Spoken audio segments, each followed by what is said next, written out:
कक्षा 11वीं के विद्यार्थियों, जैसे कि आप सब जानते हैं कि फर्स्ट टर्म खत्म हो चुका है, सेकेंड टर्म स्टार्ट हो गया है और आपको इतना तो समझ में आ गया होगा कि मैथ्स का लेवल क्या है। उसी को थोड़ा सा आगे बढ़ाते हुए हम आज एक चैप्टर शुरू करेंगे जिसका नाम है स्ट्रेट लाइंस। आपने सुना होगा स्ट्रेट लाइंस चैप्टर है जो थोड़ा सा यूजफुल होता है। स्ट्रेट लाइंस के बारे में जानते हैं, लाइंस एंड एंगल करके आपने एक चैप्टर पढ़ा है, बट एक स्ट्रेट लाइन टोटली डिफरेंट है अभी तक आपने जो करा है उससे। उसको स्टार्ट करते हैं आज। तो बेटा स्ट्रेट लाइंस में सबसे पहले आपको समझना होगा, सबसे पहला जो टॉपिक है आपका वो है स्लोप। स्लोप क्या होता है बच्चे? स्ट्रेट लाइन का जो सबसे पहला टॉपिक है उसका नाम है स्लोप। स्लोप क्या होता है? देखिए आप एक लाइन समझते हैं, पहले तो देखिए स्ट्रेट लाइन कैसी होती है। ये होती है हमारी स्ट्रेट लाइन, ठीक है। अब इसका स्लोप कैसे डिटरमाइन करें? तो इसको करने से पहले आप एक चीज समझिए, ये है एक्स एक्सिस और ये है वाई एक्सिस, ठीक है। स्लोप निकालने के दो तरीके होते हैं, दोनों तरीके पढ़ेंगे आज। देखिए मान लीजिए एक लाइन है, सबसे पहला स्लोप निकालने का जो तरीका है बेटा, फर्स्ट वे, देखिए ये जो भी एंगल बनाएगा with the positive x axis उसको हम कहते हैं theta. Theta is the angle with positive x axis. Positive x axis का जो एंगल बना रहा है उसको थीटा कहते हैं। और स्लोप निकालने के, स्लोप को ना हम एम, हर चीज का एक सिंबल होता है तो इसको एम से डिनोट करते हैं। तो इसका पहला स्लोप निकालने का तरीका है m is equal to tan theta. M is equal to tan theta, उस एंगल का टैन निकाल लीजिए, आपका स्लोप आ जाएगा। ये एक मेथड है। दूसरा मेथड है बेटा कि मान लो हमें इस पे दो पॉइंट्स आते हैं, हमें पता है यहाँ पे दो पॉइंट्स है x1 कॉमा y1, हमें वो एंगल नहीं दिया हुआ है, हमें दो पॉइंट्स दिए हुए हैं। तो बेटा स्लोप निकालने का तरीका है y2 माइनस उसके y वाले का difference divided by x2 minus x1। आप ये गलती मत करना, y2 माइनस y1 अपॉन में x1 माइनस x2, ये मत कर देना। जो पहले ले रहे हो नीचे भी वही लेना होगा, y2 माइनस y1 अपॉन में x2 माइनस x1। क्लियर? देखिए बच्चों, मतलब कहने की बात यह है कि बेसिकली दोनों आपस में बराबर हैं। तो कभी दो पॉइंट दिए हो और एंगल निकालना हो तो आप इसको डायरेक्टली भी यूज कर सकते हैं, ठीक है।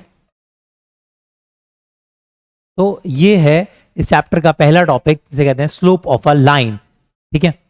देखिए अब हमारे पास दो लाइंस हैं यार, दो लाइन है तो दोनों के पास स्लोप होगा, एक के पास m1 होगा, एक के पास m2 होगा। ये दोनों आपस में टकराती भी तो होंगी, टकराएंगे तो दो तरीके के एंगल बनाएंगे, एक अल्फा और एक 180 माइनस अल्फा, ऑब्वियसली, ठीक है, क्योंकि टोटल एंगल सम 180 है तो एक अल्फा होगा, दूसरा 180 माइनस अल्फा होगा। तो इसको निकालने का बेटा एक फॉर्मूला है, तो कहते हैं tan alpha is equal to modulus में m1 माइनस m2 अपॉन में 1 प्लस m1 m2, ठीक है। सब कुछ मॉड में है क्योंकि tan अल्फा फिर हमारा फर्स्ट क्वाड्रेंट में आएगा। हम जो है एक्यूट एंगल चाहते हैं, 180 माइनस अल्फा क्या होगा? ऑब्ट्यूज एंगल होगा। तो ये फॉर्मूला है। अब इसमें ना बेटा दो केस बन जाते हैं। केस वन, अगर दो लाइंस पैरेलल होंगी, टू लाइंस आर पैरेलल, अगर दो लाइन पैरेलल होंगी बेटा तो उनमें आपस में एंगल क्या होगा देख लेते हैं। वो पैरेलल लाइन है, एक ये रही, एक ये रही, इनके बीच में जो एंगल होगा दैट विल बी 0 डिग्री। अगर दो लाइंस पैरेलल हैं तो उनके बीच में एंगल होगा 0 डिग्री। तो हमें एक कॉन्सेप्ट लगाना पड़ेगा, tan 0 degree is equivalent to m1 minus m2 1 plus m1 m2। तो देखो tan 0 तो 0 होता है, ये 0 तब होगा जब न्यूमरेटर 0 होगा। तो अगर दो लाइंस पैरेलल हैं तो बेटा उनका स्लोप बराबर होता है। इनका जो m1 होगा, अगर दो लाइन पैरेलल हैं तो ये चीज़ ध्यान रखिए, ये बहुत इंपॉर्टेंट कॉन्सेप्ट है इस चैप्टर का, अगर दो लाइन पैरेलल हैं तो उनका स्लोप बराबर होता है, ठीक है। दूसरा केस है case two, if two lines are perpendicular. Perpendicular ऐसे लिख सकते हैं, मतलब उनके बीच में एंगल क्या बन रहा होगा? 90 डिग्री। देख लेते हैं दो लाइंस परपेंडिकुलर कैसे लगेंगे, एक ये और एक, नॉट एग्जैक्टली एक्यूरेट बट ठीक है, इतना चल जाएगा। मतलब आपस में क्या है, परपेंडिकुलर है। तो फॉर्मूला क्या होगा, tan 90 is equal to m1 minus m2 upon में 1 प्लस m1। वैसे तो इसकी वैल्यू नॉट डिफाइंड होती है, बट हम 1/0 लेते हैं। तो इसमें पहले न्यूमरेटर 0 था, अब डिनोमिनेटर 0 होगा। दूसरा कॉन्सेप्ट यहाँ से निकल के आता है, अगर दो लाइंस परपेंडिकुलर हैं तो उनके स्लोप का प्रोडक्ट, उन दोनों के स्लोप को मल्टीप्लाई करोगे तो आंसर -1 आएगा। Is that clear? देखिए, m1 और m2 को आप माइनस के मल्टीप्लाई करेंगे तो आंसर -1 आएगा। अगर दो लाइंस पैरेलल हैं तो उनके स्लोप बराबर हैं, परपेंडिकुलर हैं, दोनों के स्लोप को प्रोडक्ट कर दो तो आंसर जो आएगा दैट इज -1। अब इसकी एक्सरसाइज क्या कहती है, इतने कॉन्सेप्ट के साथ इसको स्टार्ट करते हैं। अच्छा, कुछ बेसिक्स भी हैं जो हमें आने चाहिए इस चैप्टर के लिए, जो शायद आपने 10th क्लास में करे होने चाहिए थे। देखिए, सबसे पहले है डिस्टेंस फॉर्मूला।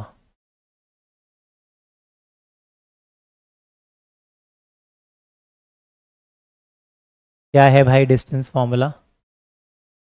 दो पॉइंट है x1 comma y1 and x2 comma y2। तो बेटा इनका डिस्टेंस निकालने का फॉर्मूला क्या है?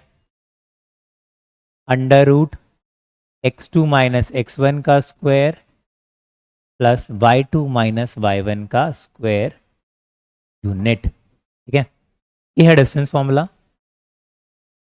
एक होता है बेटा सेक्शन फॉर्मूला। ये सब कुछ आपने 10वीं क्लास में पढ़ रखा है। ठीक है, देखिए मान लीजिए x1 y1 है, ये है a, ये है b, यहाँ है x2 y2 और एक c इन दोनों को डिवाइड करता है इन द रेशियो m:n। तो c के कोऑर्डिनेट कैसे निकाले जाते हैं वो देखिए। निकालने का तरीका है m(x2) n(x1) डिवाइड बाई जो भी टोटल है, ऐसे ही m(y2) n(y1) divide by m+n। इसी में बेटा एक केस बन जाता है, उसको कहते हैं मिड पॉइंट फॉर्मूला।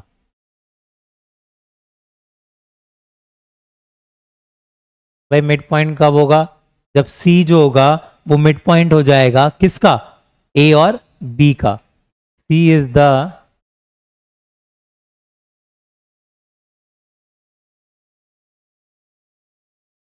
मतलब m और n बराबर आ जाए या =1 आ जाए। देखो =2 भी होगा तब भी बराबर ही रहेगा। x कॉमा वाई निकालने का तरीका होता है बेटा इसमें x1 plus x2 by 2 y1 plus y2/2। ये सिंपल मेथड है। Distance formula, section formula, mid point formula आपने ऑलरेडी करा हुआ है, बट इसमें एक चीज़ और है, इसको कहते हैं एरिया ऑफ ट्राइंगल। हम ट्राइंगल का एरिया भी निकाल सकते हैं direct with the help of, ये 10th क्लास में ना पहले था, लेकिन अभी कुछ टाइम से जब से सिलेबस रिड्यूस करा है इसको काट दिया गया है। बट ऐसा कोई खास मुश्किल नहीं है, इसको लर्न करने के लिए मेरे पास तो एक टेक्निक है। हम एक सर्कल में 1 2 3 लिख लें और यही हमारी टेक्निक है। कैसे करेंगे देखिए, इसका फॉर्मूला है area of triangle that is half 1 2 3। बाहर होता है x वाले, 1 के बाद क्या आएगा y2 माइनस y3, x2 के बाद क्या आएगा y3 माइनस y1, क्योंकि 2 के बाद 3 फिर से 1, x3 लिखोगे तो y1 माइनस y2 और ये मॉड को बंद कर दीजिए। सही से लिख लेते हैं।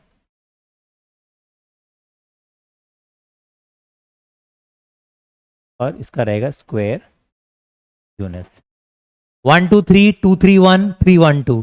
इस टेक्निक को आप यूज कर सकते हैं इस फॉर्मूले को लर्न करने के लिए। 1 2 3 सर्कल में है, ये बार बार घूम रहा है, तो ये आपने 10th क्लास में मिस कर दिया था just because of syllabus cut down. But आप ये कर सकते हैं, कोई दिक्कत नहीं है, बहुत मुश्किल नहीं है। ठीक है, अब इसके बेसिस पे स्टार्ट करते हैं, शुरू करते हैं।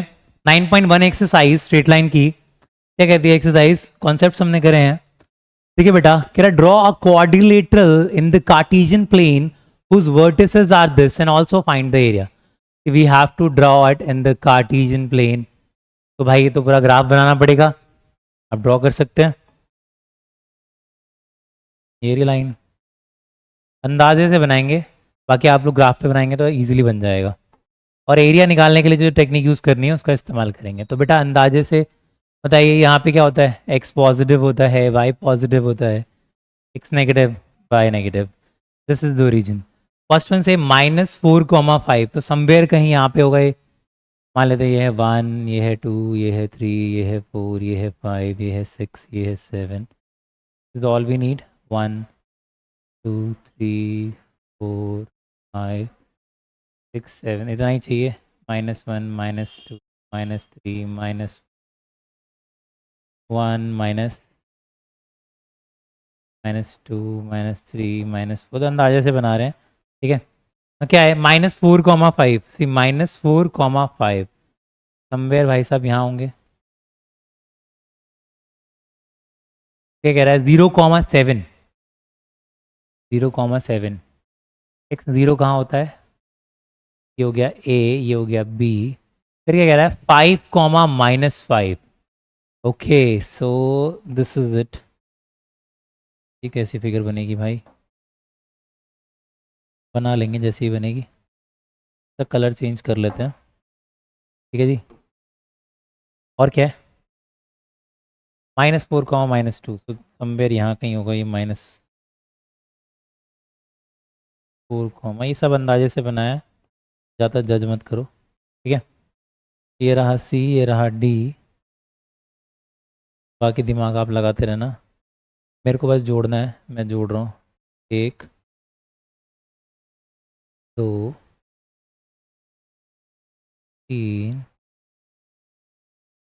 और ये मेरा कुछ अजीब सा क्वाड्रिलेटरल बना है। अब कह रहा है इसका एरिया निकालो, तो मैं यहाँ से तो एरिया निकाल नहीं सकता पेंट करके। एरिया निकालने के लिए अलग टेक्निक यूज़ करनी होगी। क्या टेक्निक है उस पर आते हैं। ठीक है, अब थोड़ा सा दिमाग लगाते हैं। ठीक है, आपके पास 4 कोऑर्डिनेट्स हैं, मैं वापस से ड्रॉ कर रहा हूँ।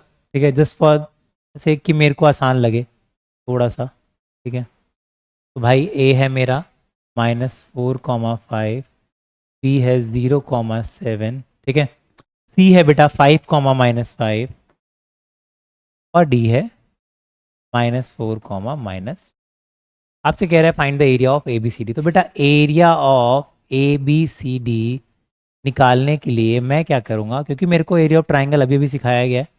ठीक है, लाइन भी सीधी नहीं बनी मेरी। हम क्या करेंगे, करेंगे area of A B C plus area of A D C. दो ट्राइंगल इसका और इसका एरिया प्लस कर दूंगा, मेरा एरिया आ जाएगा। अभी अभी मैंने सीखा है इसका फॉर्मूला, तो लगाते हैं दिमाग। हाँ जी, फॉर्मूला क्या है, हाफ x1 -4 लिया, y2 -y3, 7 माइनस होता है तो प्लस हो जाता है। दूसरा है 0, अंदर कुछ भी हो कुछ फर्क नहीं पड़ता, -5 -5। ठीक है जी, अगला होगा 5, तो 5 के साथ आएगा बेटा नेक्स्ट 5 - 7। इसे सॉल्व कर लेते हैं फटाफट। 48, 0, 5 2 -10, तो दिस विल बी 58/2, क्योंकि मॉड में है, दैट इज 29 स्क्वायर यूनिट्स। ठीक है जी, एक आ गया। दूसरा निकालते हैं area of A D C. कोई जल्दबाजी नहीं है। ठीक है, ए लोगे -4,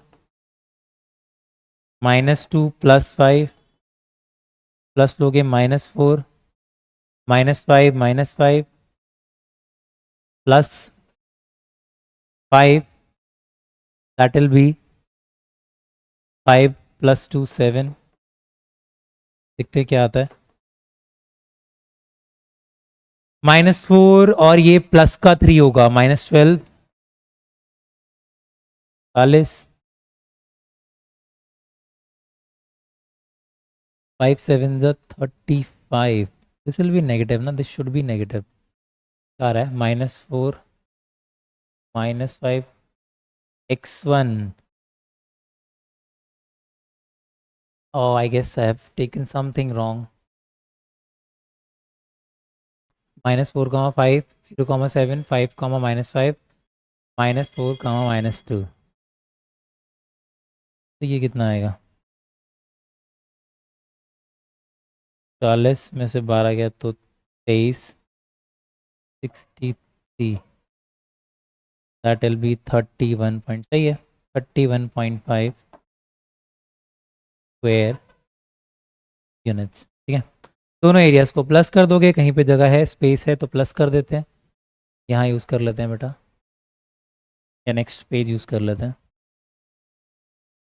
area of A B C D comes out to be 29 plus how much, 31.5।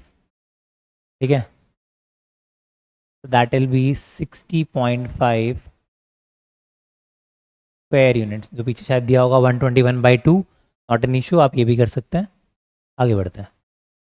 अगला कह रहा था base of N equilateral triangle with side 2a lies along the y axis. Now it's point of N equilateral triangle. अब ये equilateral triangle का क्या पंगा है तो देखते हैं बेटा, ये थोड़ा अच्छा क्वेश्चन है।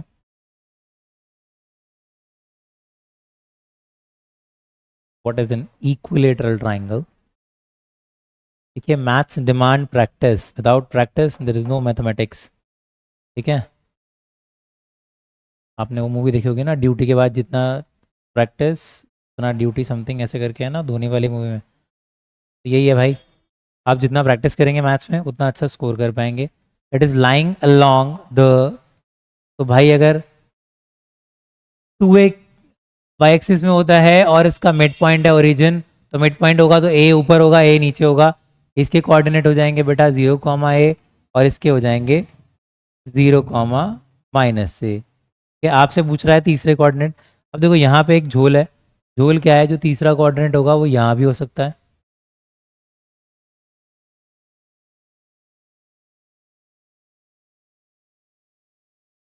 और यहाँ भी हो सकता है, ये इधर भी हो सकता है। अगर हम किसी और कलर में ले लें तो भाई ये इधर भी हो सकता है। दोनों में ऑप्शंस हैं, तो ये जो इसका आंसर आएगा ना वो इसलिए प्लस माइनस में आता है, क्योंकि इस तरफ भी हो सकता है बेटा और इस तरफ भी हो सकता है। अब इसको निकालने का तरीका क्या है? देखो ये a है, ये 2 है, ये मान लो x है, इट विल बी x, 0। तो आप इसके कोऑर्डिनेट कैसे निकाल सकते हैं? मान लीजिए ये ट्राइंगल ले लो a o, और आप ये ले रहे हो c, क्योंकि आपका b तो ये है।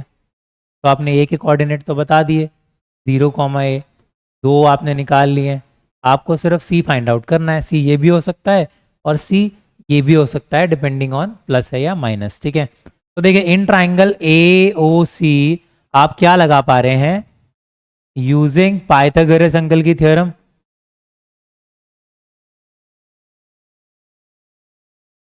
तो आपका जो हाइपोटेन्यूज है वो है 2a, बेसिकली a का स्क्वायर प्लस x का square is equal to 2a का होल स्क्वायर। x का स्क्वायर कितना आ रहा है बेटा? 4a का स्क्वायर माइनस x का, सॉरी माइनस a का स्क्वायर, x का स्क्वायर आएगा बेटा 3a का स्क्वायर अंडर रूट में, और बाहर आएगा प्लस माइनस, x की वैल्यू आ जाएगी, x की वैल्यू आ जाएगी प्लस माइनस √3a। देखिए इसीलिए मैंने बोला कि अगर आपका c के दो ऑप्शंस होंगे, that is plus minus √3a, 0। अगर यहाँ होगा तो प्लस √3, वहाँ होगा तो माइनस √3, इसलिए आप दोनों लेंगे। क्लियर? आगे बढ़ते हैं। कह रहा find the distance between this when PQ is parallel to y axis. ये थोड़ा सा समझने वाला है। देखिए फिर से एक्सिस ड्रॉ कर रहे हैं हम। ये आसान क्वेश्चन है, बस ये है कि आपको थोड़ा सा थिंकिंग स्किल लगाना पड़ेगा। आपकी एक लाइन है, पहला वाला ऑप्शन करते हैं, पहले वाला करते हैं फर्स्ट। कह रहा है PQ is parallel to y axis, when something is parallel to y axis. देखिए when something is parallel to y axis, तो बेटा जो उसका जो x वाला कोऑर्डिनेट है ना वो स्टेगनेंट हो जाएगा, वो कांस्टेंट हो जाएगा। अब वो कह रहा है आपके पास दो पॉइंट हैं, ठीक है, एक कह रहा है P है दैट इज x1, y1, और आपका कह रहा है Q है दैट इज x2, y2। लेकिन हम एक चीज समझ सकते हैं कि यहाँ पर अगर ऐसा केस है तो x1 और x2 बराबर होंगे, क्योंकि वो x स्टेगनेंट हो गया है, वो वहीं पे रुका हुआ है। तो इसका मतलब अगर आप डिस्टेंस निकालेंगे तो आपका PQ का डिस्टेंस, सिर्फ आप y कोऑर्डिनेट का डिस्टेंस निकाल दीजिए, आपका आंसर आ जाएगा। ठीक है, दूसरे केस में क्या कह रहा है? दूसरा भी कह रहा है सेम लाइन है, कह रहा है now it is parallel to x axis.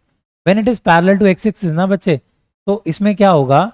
ठीक है, when it is parallel to x axis, तो इसका जो y कोऑर्डिनेट है वो स्टेगनेंट हो गया है, वो कांस्टेंट हो गया है। ठीक है, मतलब वो एक जैसा ही रहेगा चाहे आप कुछ भी कर लो। तो इस केस में y1 और y2 बराबर हो जाएगा। तो इस केस में अगर आप डिस्टेंस निकालेंगे तो आ जाएगा बच्चे x2 माइनस x1 यूनिट। तो ये है पॉइंट, ठीक है, ये आपको समझ में आना चाहिए। एक चीज और है जो आप यहाँ से समझ सकते हैं, मैं आपको यहाँ पे लिख देता हूँ कि अगर कोई लाइन पैरेलल होगी, if any line is parallel to y axis, तो देखिए अगर कोई y एक्सिस के पैरेलल है तो यहाँ पे एंगल क्या बना रहा है 90 डिग्री, 90 डिग्री बना रहा है, तो उसका स्लोप क्या होगा 1/0। और अगर पैरेलल टू x एक्सिस तो उसका स्लोप होगा 0। ये भी आप आगे ध्यान रख सकते हैं। आगे बढ़ते हैं। कह रहा find the point on the x axis which is equi distance from, देखिए ऐसे क्वेश्चन आपने क्लास 10th में भी करे हैं। कह रहा एक पॉइंट है मान लीजिए 7,6 और एक है बेटा 3,4। कह रहा एक्स एक्सिस पे कोई पॉइंट होगा, तो आपको ये पता है कि अगर एक्स एक्सिस पे कोई पॉइंट होगा तो उसका वाई जीरो होता है, वाई एक्सिस पे कोई पॉइंट होता है तो उसका एक्स जीरो होता है। ये आपको ध्यान रखना होगा। तो अगर कह रहा है point is on the x axis तो उसका वाई जीरो होगा। अब कह रहा है इक्वल डिस्टेंस पे है, तो बच्चे A P is equal to B P होगा, ठीक है। आपको पता है ये रूट में आता है तो आप स्क्वायरिंग भी कर सकते हो, कोई दिक्कत नहीं है। डायरेक्टली फॉर्मूला लगाओ, देखो x माइनस 7 का स्क्वायर, कौन सा फॉर्मूला लगा रहे हैं, इसको बोलते हैं डिस्टेंस फॉर्मूला। ये हो जाएगा x माइनस 3 का स्क्वायर 4 माइनस 0 का स्क्वायर। अब ये खोल दो इसको, क्या हो जाएगा x square 49 minus 14x, a minus b का होल स्क्वायर लगाया 36, एक्स स्क्वायर 9 माइनस 6x 16। जो चीज़ कट सकती है उसको काट दीजिए, देखो ये कट रहा है इसको काट दिया, बाकी x वालों को उधर ले जाओ, बाकी नंबर्स को इधर ले जाओ। 49 plus 36 is how much, this will be 85, और यहाँ पे क्या है दिस विल बी 25, और माइनस का 6x प्लस का 14x कितना हो जाएगा 8x, और ये कितना हो जाएगा 60। 8x इज इक्वल टू 60 आ रहा है। x की वैल्यू क्या हो जाएगी बेटा, डिवाइड कर दो, पहले 4 से कटेगा तो कितना हो जाएगा 15/2, तो x की वैल्यू आ रही है 7.5, तो पॉइंट हो जाएगा बेटा 7.5, 0। क्लियर। ये कुछ क्वेश्चंस हैं जो बेसिक्स नॉलेज पे हैं। स्ट्रेट लाइन अभी अगर मैं बोलूँ तो एक्चुअली में स्टार्ट भी नहीं हुआ है, क्योंकि हमने अभी तक स्लोप की बात नहीं करी। आ गया भाई क्वेश्चन, आ गया भाई, स्लोप को याद किया और आ गया। Find the slope of a line which passes through the origin and the mid point of the line segment. देखिए एक लाइन का स्लोप निकालना है जो ओरिजिन से पास करता है और इस लाइन सेगमेंट के मिड पॉइंट से भी, मतलब एक पॉइंट ये देंगे उसको और एक ओरिजिन ने दे दिया है, ठीक है। हम ज्यादा ड्रॉ करने के चक्कर में रहते हैं, तो चलो ड्रॉ कर लेते हैं, कोई बात नहीं, करो भैया। ये रहा, ये रहा, ये वाली लाइन कैसी होगी, P है 0,-4, मतलब समवेयर ये भाई साहब यहाँ पर होंगे। ये रहा आपका P 8,0, ये रहा आपका B, तो ये है आपकी, कलर चेंज कर देते हैं, ये बढ़िया कलर है, ठीक है, डिस्को लाइट वाला।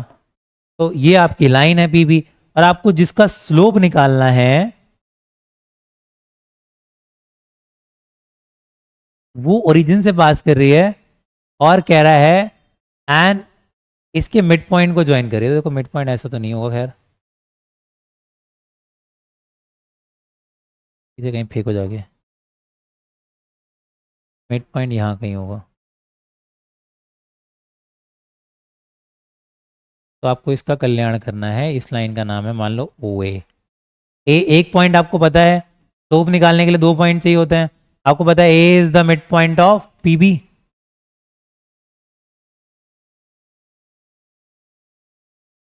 A निकल जाएगा, कैसे निकलेगा 0 + 8/2 -4 + 0/2 दैट इज 4, -2। ये क्या हो गया 4, -2। तो आपको ये पता है, ओरिजिन पता है, आपको स्लोप निकालना है, तो स्लोप क्या होगा सर जी, देखिए y2 - y1 0 -2 0 -4 2/-4, नेगेटिव नीचे नहीं छोड़ते हैं तो स्लोप आ गया -1/2, ठीक है। थोड़ा सा डायग्राम ने हमें ज्यादा क्लियर करा दिया, ठीक है। Without using Pythagoras theorem show करिए these are the vertices of a right angle triangle. I don't know कि कौन सा राइट एंगल ट्राइंगल होगा, ठीक है। अभी मैं एंगल प्रिडिक्ट नहीं कर रहा हूं, ऐसे ही बना लेते हैं। मान लेते हैं ये ए है, दैट इज 4,4, ये बी है, दैट इज 3,5, एंड ये सी है, दैट इज -1, -1। तो आप क्या करिए, तीनों का स्लोप निकाल दीजिए। ऑब्वियसली राइट एंगल ट्राइंगल पे, राइट एंगल पे कोई स्लोप का कॉन्सेप्ट आता है? जी हाँ आता है। जब दो लाइंस परपेंडिकुलर होती हैं या 90 डिग्री एंगल बना रही होती हैं तो दोनों का स्लोप का प्रोडक्ट होता है -1। क्लियर? देखिए क्या है भाई, तीनों का स्लोप निकाल लो, निकालो स्लोप ऑफ ए बी। जल्दी निकालेंगे, क्या होगा? 5 - 4, 3 - 4। इतनी मैथ स्ट्रॉन्ग है हमारी कि हम इसको -1 डायरेक्टली लिख सकते हैं। पहला है स्लोप, फिर है slope of B C. B C का स्लोप क्या होगा? 5 + 1 जो कि माइनस है, और 3 + 1 that will be 6/4, that is nothing but 3/2। यहाँ तो कुछ नहीं बन रही। तीसरा है A C, slope of A सी।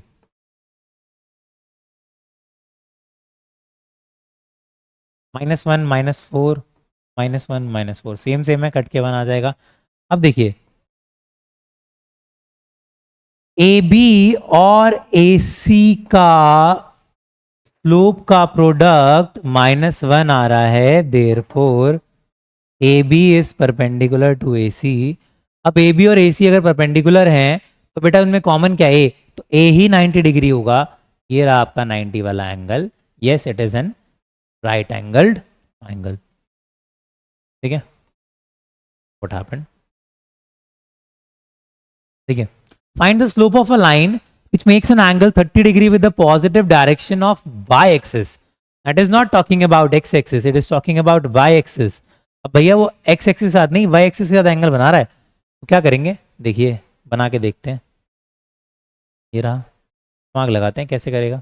देखो पहले लिख लो, ये है x, ये है y, ये है x डैश, ये है y डैश। कोई और बढ़िया सा कलर ले लेते हैं, ये ले लिया। अब वो कह रहा है कि वो पॉजिटिव y के साथ एंगल बना रहा है। सी, वो यहाँ पर 30 डिग्री बना रहा है। ठीक है जी, दिस एंगल इज 30 डिग्री। आपको क्या चाहिए? आपको ये वाला एंगल चाहिए, दिस वी कॉल थीटा। तो देखिए कॉन्सेप्चुअली ये 30 है, तो ये वर्टिकली ऑपोजिट एंगल होता है, ये 30 है और ये 90 होता है।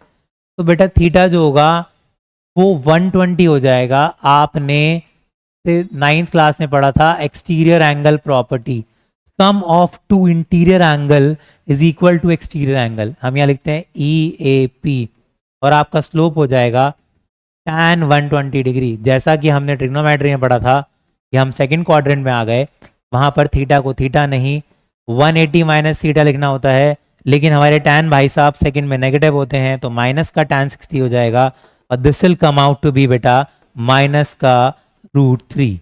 ठीक है, ये हमने ट्रिग्नोमेट्री से उठाया, और ये हमारा 9th क्लास का कॉन्सेप्ट था वर्टिकली ऑपोजिट एंगल, ये 90 डिग्री, और इसका सम इसके बराबर होगा। अगर आपको नहीं आता तो आप तीनों का सम करिए, इसका निकाल के इसको 180 में से माइनस कर दीजिए, तब भी आ जाएगा। Clear? Without using distance formula, show that these are the vertices of a parallelogram. I have to show them a parallelogram. Parallelogram की क्या खासियत होती है? हमने 9th क्लास में पढ़ा था, पैरेललोग्राम की ऑपोजिट साइड्स जो होती हैं वो पैरेलल होती हैं। तो opposite sides of a parallelogram are parallel. Parallel मतलब, और क्या स्लोप में पैरेलल कॉन्सेप्ट है?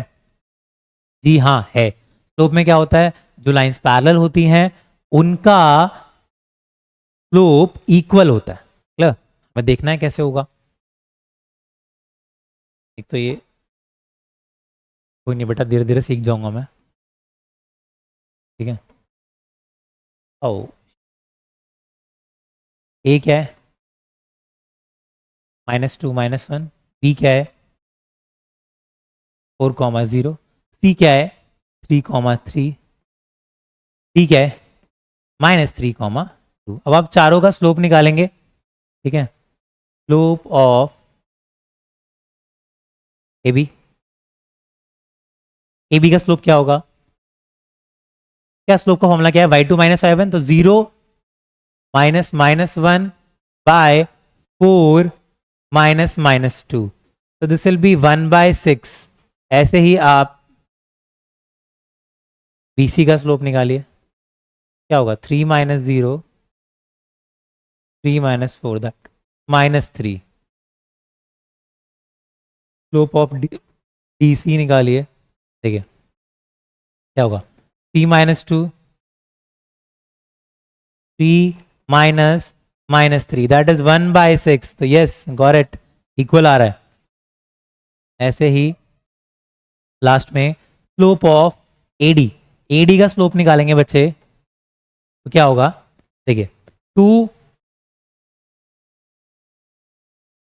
माइनस -1 -3 + 2 तो -3 आ रहा है। Yes this is equal, opposite sides के स्लोप इक्वल हैं, therefore it is a parallelogram without using distance formula. अगला कह रहा है find the angle between the x axis and the line segment. आपको बताया था आप इस फॉर्मूला को डायरेक्ट यूज कर सकते हैं। y2 माइनस y1 अपॉन में x2 minus x1 is equal to tan theta.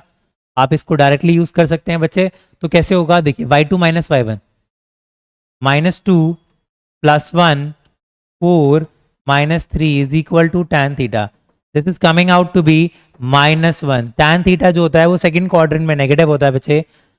तो थीटा क्या हो जाएगा tan pi minus pi by 4. So theta will come out to be 3 pi by 4, that is 135 degree, 135 degree. Clear. अगला कह रहा है the slope of a line is double of the slope of another line if tangent of the angle between them is। देखिए ये अच्छा question है। अगर मैं बोलूँ एक्सरसाइज में कुछ स्टार्टिंग के क्वेश्चन से तो थोड़ा बहुत दिमाग लगा, एक ये क्वेश्चन है जो थोड़ा बहुत आपका दिमाग यूज करेगा, बाकी हमें धीरे धीरे स्ट्रेट लाइंस को आगे बढ़ाना है, करना है।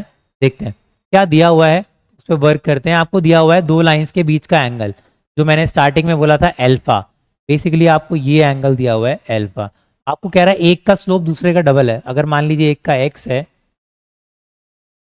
तो दूसरे का 2x है। अब आपको ये निकालना है, x और 2x की वैल्यू निकालनी है। देखते हैं कैसे होगा। तो बेटा tan अल्फा का फॉर्मूला क्या है, m1 माइनस m2 अपॉन में 1 प्लस m1 m2।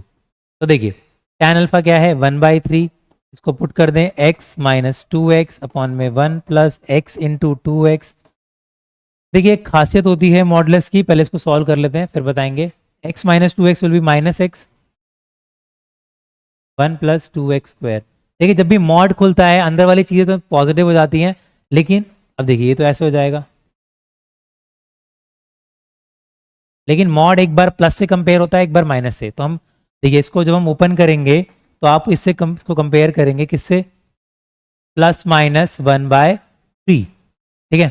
अब क्या करेंगे आप एक बार प्लस से कंपेयर करके देख लेते हैं, नेगेटिव से आप खुद कर लेना, मैं एक बार से प्लस से कंपेयर करा के आपके क्वेश्चन बना के दिखा रहा हूँ। क्रॉस मल्टीप्लाई करो 3x square is equal to 1 plus 2x square, 2x square minus 3x plus 1 is equal to 0। Splitting the middle term हमने पहले ही पढ़ रखा है बेटा 9th क्लास में। यहाँ पर वैल्यू आ जाएगी x minus 1 x minus 1 is equal to 0, 2x minus 1 x minus 1 is equal to 0। कहाँ है, अगले पेज पे कर लेते हैं। This will come out to be 2x minus 1 x minus 1 is equal to 0। 2x की वैल्यू आ रही है 1, x की वैल्यू आ रही है 1/2 और यहाँ से x की वैल्यू आ रही है 1। तो बेटा 2x की वैल्यू आ जाएगी 1 और यहाँ से आ जाएगी 2। ये दो वैल्यूज़ हमारे पास आ गई हैं। क्या भाई, एक हमारे पास स्लोप का आ रहा है, एक आ रहा है 1/2 1 और एक आ रहा है 1 2। ये पेयर आ रहे हैं x और 2x के। ऐसे ही आप नेगेटिव वाले से सॉल्व करोगे तो दो पेयर और आ जाएंगे। तो ये क्वेश्चन जो है अच्छा क्वेश्चन है जिससे आप पूरा कॉन्सेप्ट यूटिलाइज कर सकते हैं इस एक्सरसाइज का। ठीक है। तो अगर आप नेगेटिव वाले से कंपेयर कराएंगे एक वैल्यू और आ जाएगी। एक लास्ट क्वेश्चन है, कह रहा है एक लाइन पास करती है तो पॉइंट दिए हैं बेटा